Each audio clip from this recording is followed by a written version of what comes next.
بسم الله الرحمن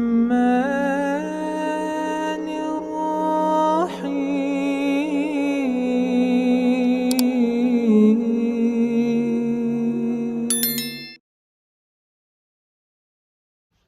Assalamu alaikum wa rahmatullahi ta'ala wa barakatuh.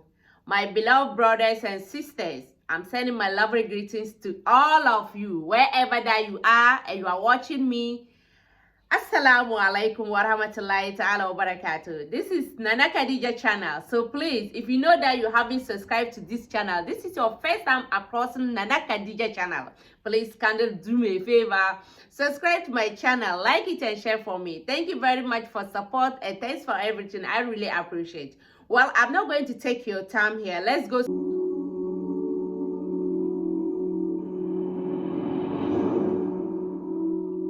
Question that is always asked about, well, I have good friends, I have good neighbors, I have relatives, I have people in my workplace, they are good people, or maybe I don't know them, but there are a lot of good people in this world. What will happen to them in the akhirah?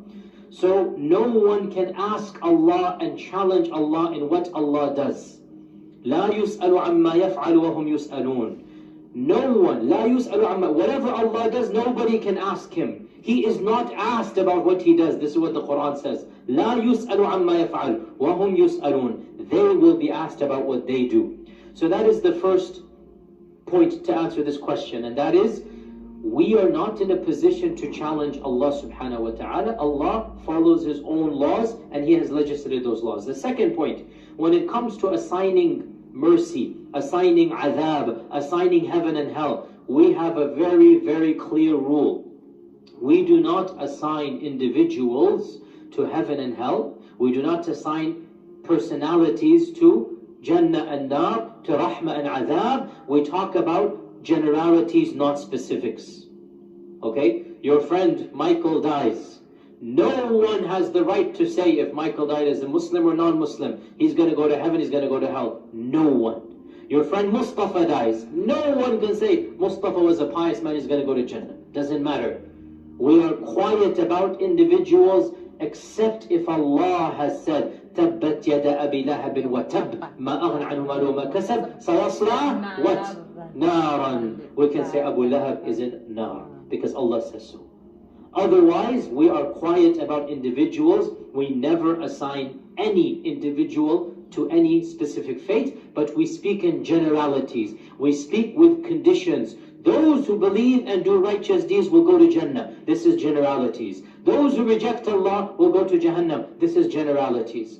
Mustafa, Michael, who might have done this and now we are quiet because we do not know what is inside of them. Okay? The third point.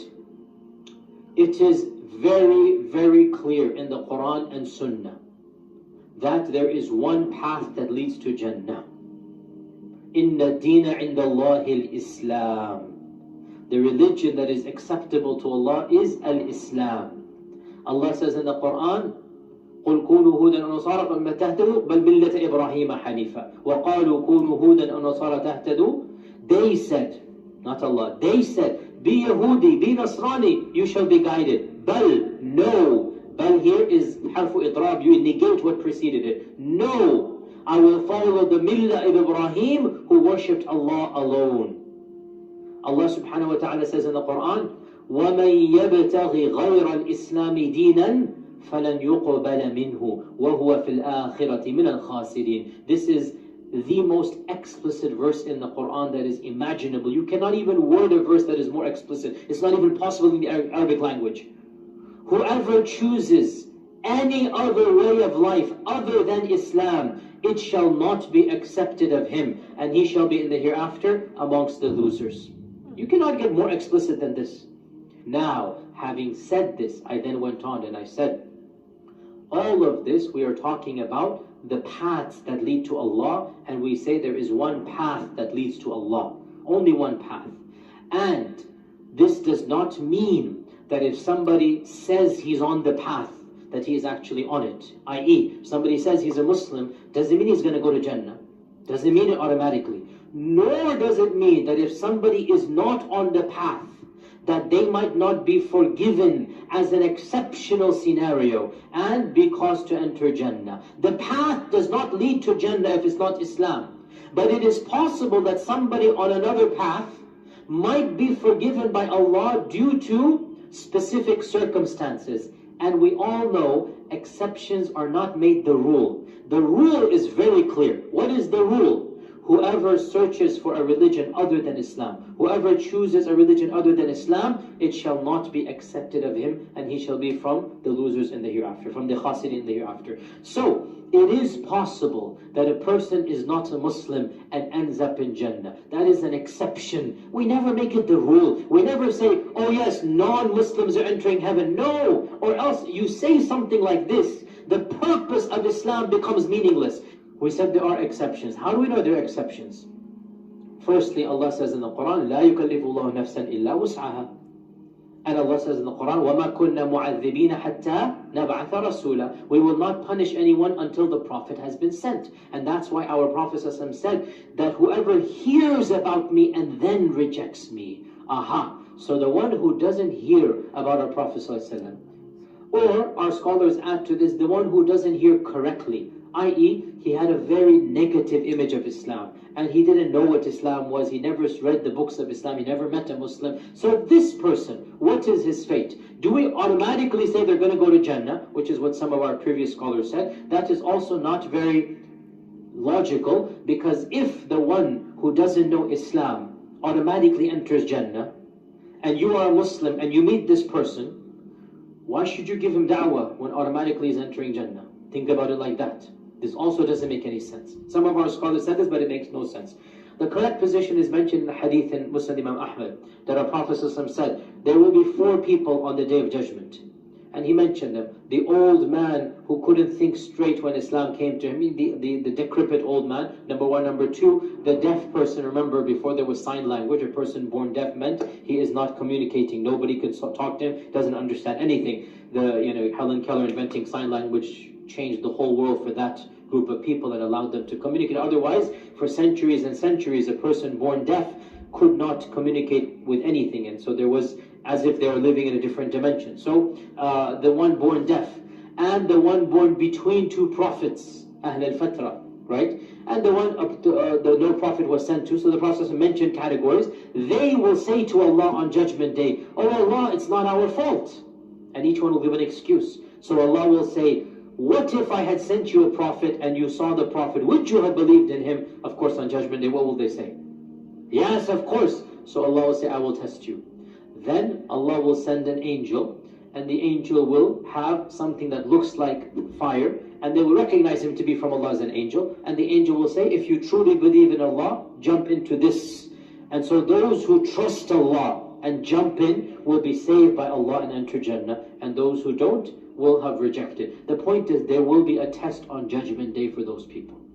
We can make qiyas upon this and say, anyone who did not hear of Islam and lived in times and places where there was no access to Islam, that person will be tested on Judgment Day, no problem. Okay, bottom line, that this question, we understand why it's so relevant, people want to ask it, we understand why people get emotional, but at the same time, from a textual and logical and rational perspective, from a unanimous perspective, every single evidence of the Sharia and our common sense tells you, religions are either right or wrong, there's no middle path.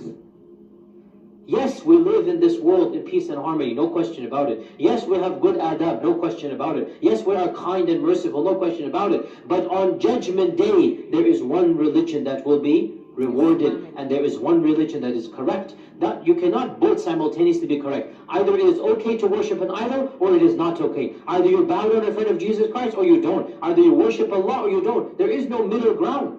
So we say, Inna Deena Indallahi al-Islam. And this is what we preach to the people. But we also realize there will be exceptions. There might be many exceptions, but we never make the exceptions into a what? Into a rule. We never preach the exceptions. Because when you preach the exception, you're negating the rule. You don't go and tell people, oh guys, don't worry, many people will be forgiven on Judgment Day, go ahead and commit sins. No, you don't do that, do you? You say the general rule, the sinner is going to be punished. That's what we preach, right? That's the whole purpose. Similar thing goes over here. We preach there is one way, and on the Day of Judgment there will be exceptions. Now, one final point, again, I want to do a lot of detail, but this is very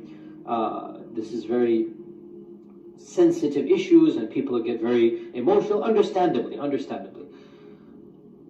One of the real problematic issues in our time. So we talked about the one who has never heard of Islam, but was overall religious. We hope good for that person. We hope good for that person on Judgment Day. We don't pronounce any judgment.